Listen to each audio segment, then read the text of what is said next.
Hello everyone, welcome to my channel. I'm Kissy.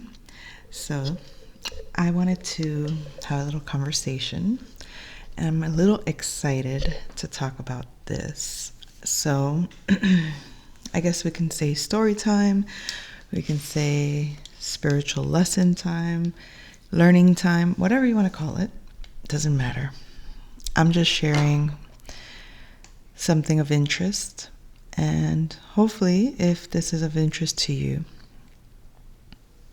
whatever, let me not explain. Let me just do what I do. Every time I explain, I kind of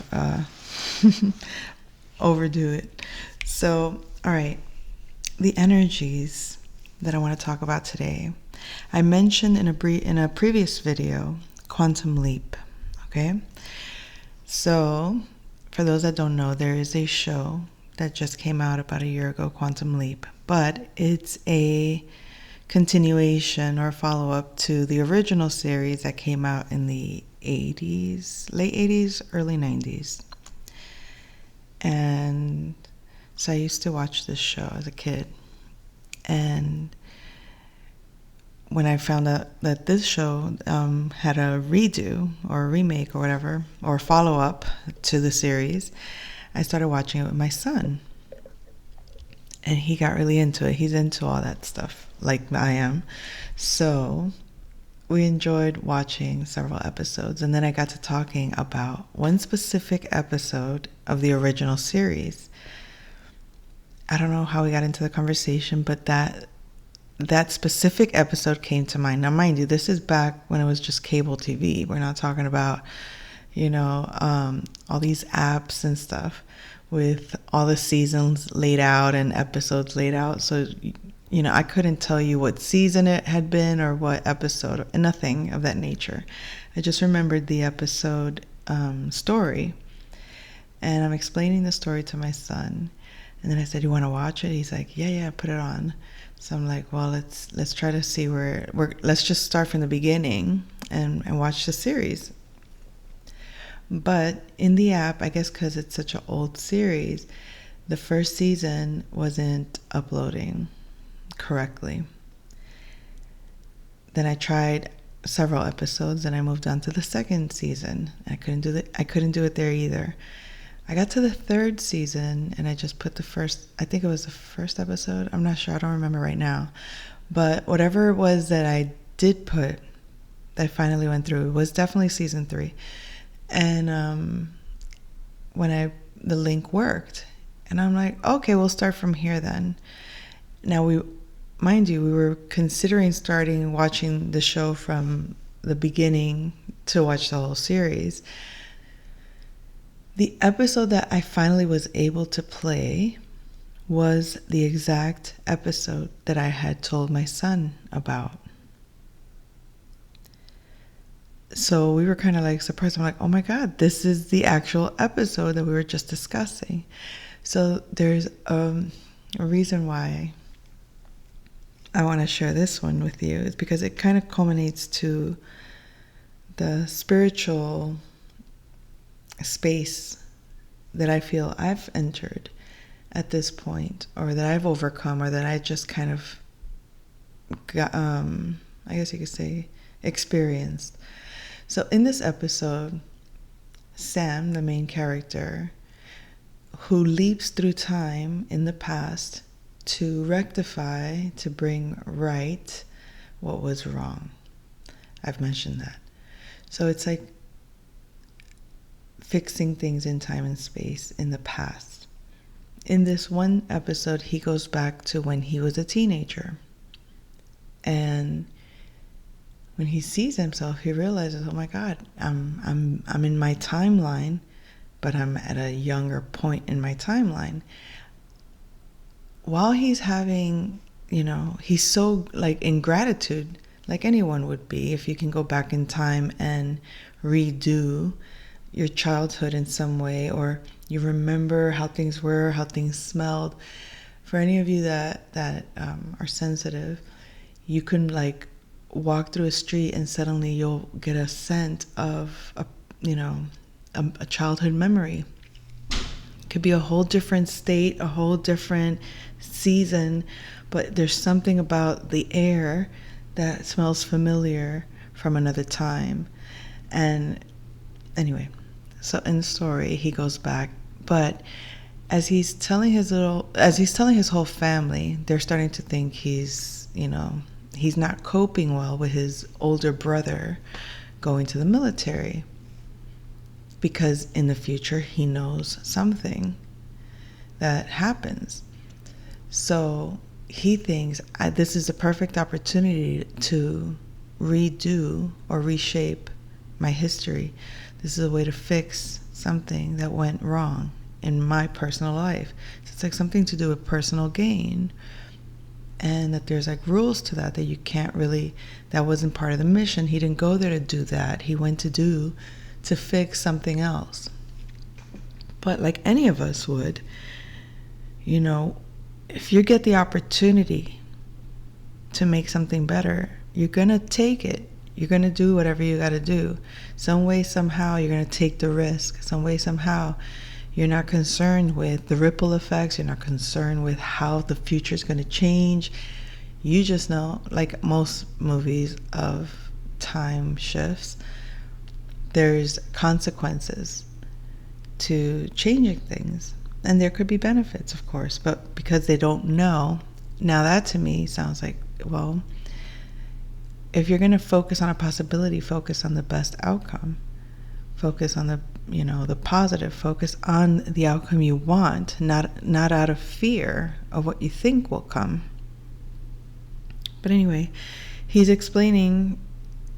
He gets to the part where he's like, his little sister is all excited about, his stories about the future, and she's a Beatles fan, and so she's asking about, she's asking about them, and at one point when she asks, he has to stop himself from letting her know what happens to John Lennon. And because he knows it'll break her heart, he's like, I don't want to tell her that. So I just tell her, he writes beautiful music and whatever. And so he starts to sing the song. When he sings a song, she starts to cry, because at that moment she realized, if he's right about this, then that means everything else that he told us about the future is going to actually happen. So she started to worry about her older brother going to the military. She started to worry about all these things that she had no control of, and it put panic in her. So we watched that episode, and for whatever reason, it must be very significant, because I know I just recently told this story in one of my readings. And this is not, I wanted to mention how I accessed the correct season that I had in mind. And I didn't necessarily have to get into the story, but I guess it's pertinent. What I wanted to focus on was, I talked about a specific episode, and the episode that showed up was that one. It's like instant manifestation, thought to reality. I accessed a memory, I accessed a thought, and I pulled it from the ethers, and voila, it was on my TV. Now, yes, some could say, well, that says you can Google it, and but what I'm talking about is a synchronicity to something that occurred. Yes, I could have done it, I guess you could say, the easy way, and I could have Googled it and be like, yeah, you see, I manifested exactly what I thought of from the past, and I brought it here. Yeah, that would discredit that the universe works in mysterious ways, I guess you could say, because the randomness of, some would say it's not so random, but I think it's like maybe 7 seasons or something like that, and I couldn't access it the way I was intending, which is to watch from beginning to end. So the first one that showed up that I could access, it just so happened to be the right one. So beginner's luck kind of thing, or something like, but you still see the surprise to, oh wow, look what I just manifested. That, like, some would say what a coincidence, some would say what a synchronistic event, some would say wow, that's like magic, some would say well, that's just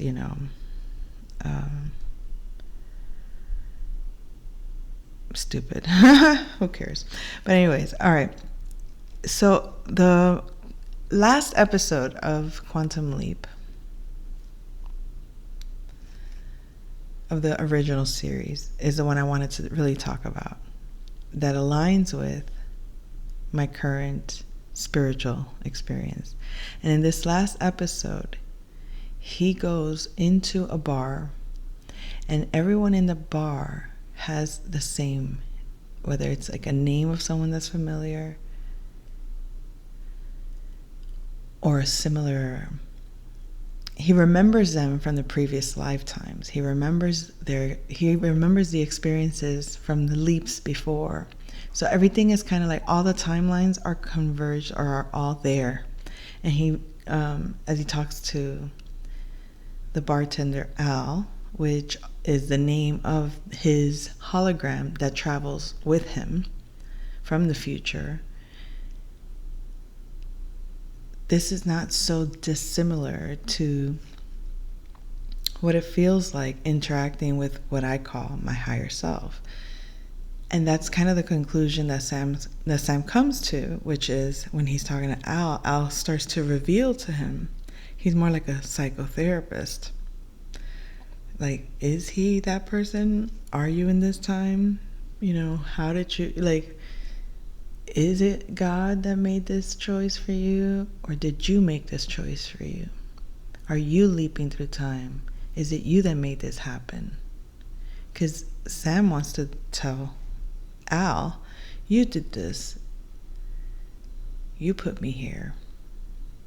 And he's like, did I, or did you put yourself here? And I think that's what a lot of us do when we realize, oh, we have to heal. When we pause in time and we cannot seem to somehow move forward, like, okay, you had an ending of some sort, something shifted your life, another change, right? It could be like you just finished college, or you just ended a relationship, or you just left a job. You had an ending, but this particular ending could have been unexpected, could have been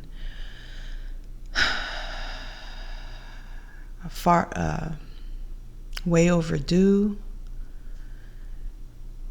Yet, even if it's something you wanted to happen, even if it was a change that you wanted, it still feels sometimes like,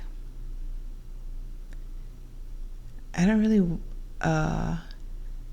want to create a change in my life at this point, but now I have to, because this had to change anyway. And so this episode of Quantum Leap that I was talking about kind of occurred to me in the way of realizing,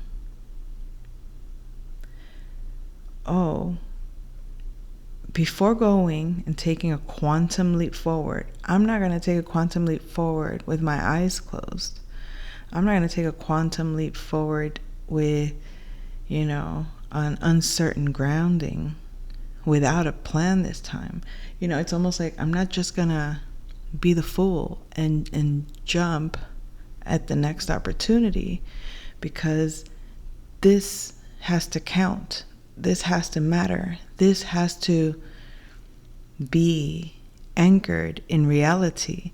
This cannot be just a flimsy dream. This cannot be just a wishful thinking. This cannot be based on, I hope it'll work.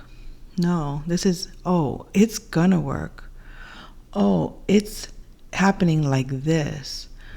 This is very planned out. This is very well arranged. This is very well thought out. There's no doubt about it, meaning that if I'm going to take this next quantum leap, it's going to be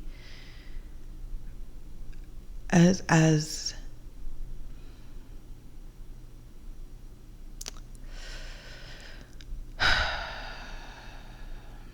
purposeful as ever. It has to be.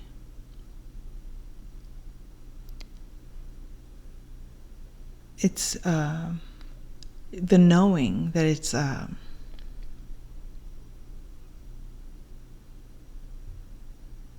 there's no questioning if this was by chance. It was by purpose, this next leap. So I must have known this at the time that the last like, it was almost like I knew where I was leaping, or maybe not.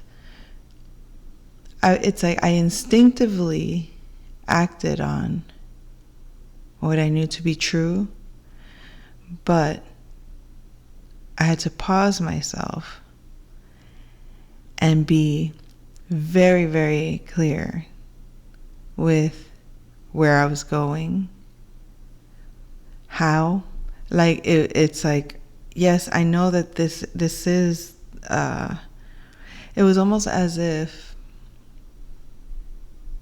being prepared, knowing that no, if I'm going to do this, I got to do this right. This I can't mess up. There's something about the importance of it, or the need for it to be well considered. Like no misuse of time or energy, everything with the intention in mind, the greater purpose in mind. I didn't think I was going to go there, but anyways, I did. So the last season and how it relates to the spiritual awakening. Okay. Sam had to make a decision because in one of his leaps, I think, oh gosh, I'm sorry if I'm restating it, but I guess, like I said, it has to be important. I must be saying the story for a reason again. He had to go back into the past to fix a situation for Al, because in a previous leap where he had to make the choice was to do his mission. The mission was superseded his friendship with Al, his bond with Al. And it's like sometimes doing the right thing isn't always what we think is the right thing. Sometimes you have to be willing to bend the rules or break them. Sometimes you can't just do what is the mission. You have to be willing to say, you know what? F the mission. This is more important. I need to make this work. I need to fix this because I care about this person, because this person matters to me. Because if they can't do it, I'm going to try to do it for them. In other words, Al as a hologram couldn't go back in time and fix it. That opportunity wasn't there for him. But he was there with Sam when Sam experienced his lifetime and was there to fix something totally unrelated, but had the opportunity to fix something for Al. But because it wasn't the mission, similar to when Al asked him, you can't do this, you can't change it. No, I'm going to take the chance. I have to for my family. So he was willing to do it for himself. But previously, when it was for Al, he was a stickler for the rules. And at the time now, at the last episode of the last season, the season or the series finale, he had come to the conclusion, I can go back home, I can leap and go back home, like that's it, no more leaping, or take a leap back again through time and risk maybe never coming back home. But taking that leap back in time to do the right thing actually ties into the series finale of the new, or the follow-up show that recently came out. Because had he not done that leap into the past to fix for Al what he had to fix, then he couldn't actually, the legacy would not have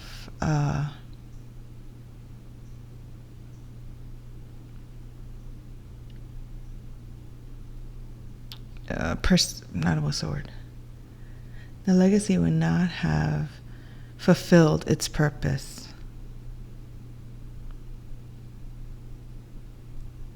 So in the short run, it seemed like a bad idea. No, like he sacrificed, going back home, and that's it, having his security, to go back to a situation that needed to be fixed in order for the future to be resolved in the way that it was meant to.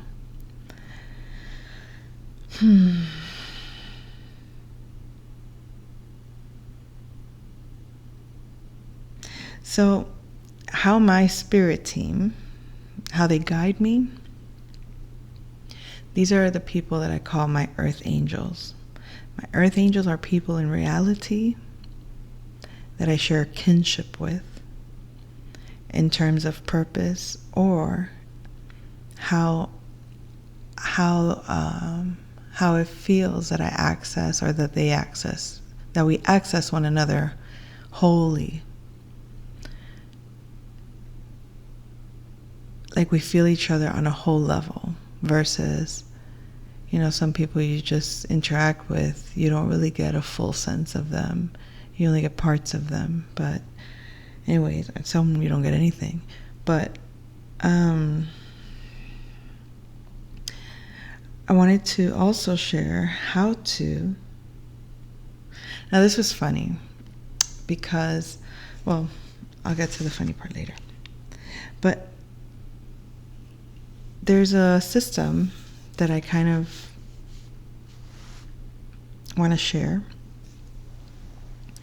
to, if you want to discover your essence, and if you want to discover what you need to strengthen in order to develop. So the way I did it, get your this might be a little complex, maybe, I don't know.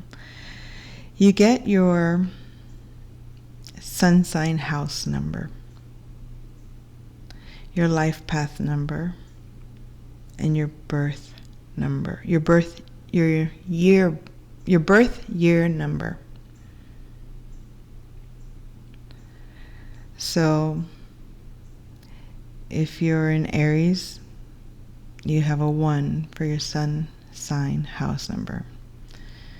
If you're Cancer, you have a 4. If you're Libra, you have a 7. If you're Capricorn, you have a 10, and so on. Your life path number, if you know it. And then also your year. So the year you were born, it breaks down to one number. So what that stands for is those 3 numbers will give you your essence. When you add them together. So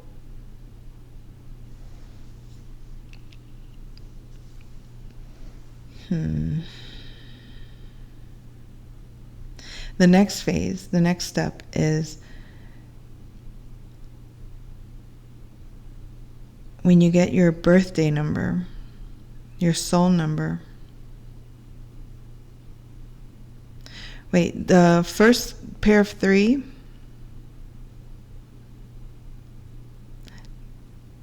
and it's broken down in 2 parts, that's why.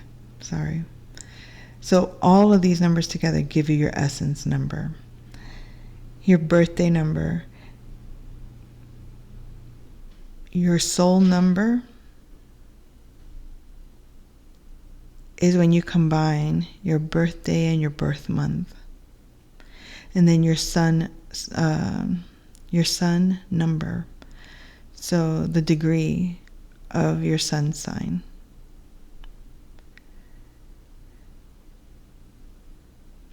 So you have a set of 6 numbers.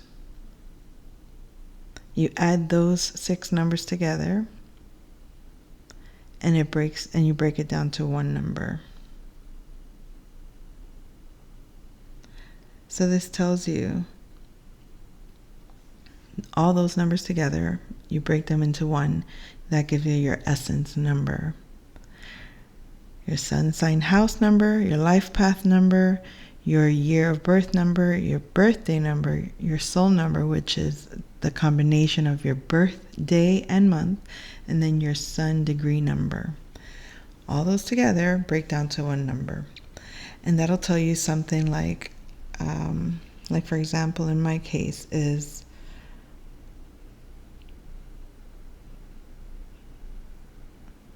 stabilizing myself for my spiritual generation, creating or manifesting my soul completion. That would be the essence of me, of my combination of numbers. Now, to know what to strengthen is going to be the numbers that are not here. In my case, I have 147, 369. The numbers that are missing from that is 258. 258 are the numbers I need to strengthen, which is emotional changes through sacred power. If you'd like me to do that for you, you could place your numbers in the comments, or you can DM me your numbers and I'll send you a little review of your numbers or a breakdown of them, of what it means.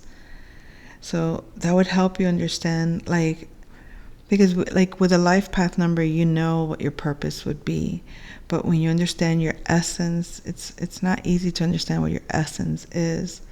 So the essence, like in this sense, stabilizing yourself for your spiritual generation, creating and manifesting soul completion, you can't really paint that into maybe you can paint it into a picture, but it's the essence is a 3, is a number 3.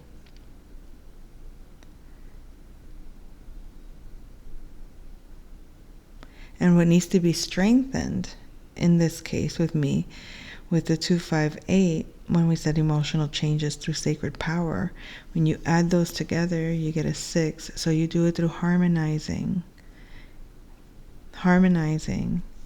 those emotional changes through power.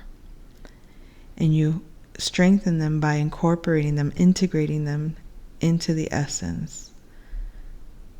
And the essence being creating the soul completion, stabilizing the self for my spiritual generation. So whatever that essence is, which is a 3, creativity, fun, colors, laughter, joy, those are just the words that come from the number 3 to me. But how do I strengthen those emotional changes through sacred power? I create that energy and I infuse the essence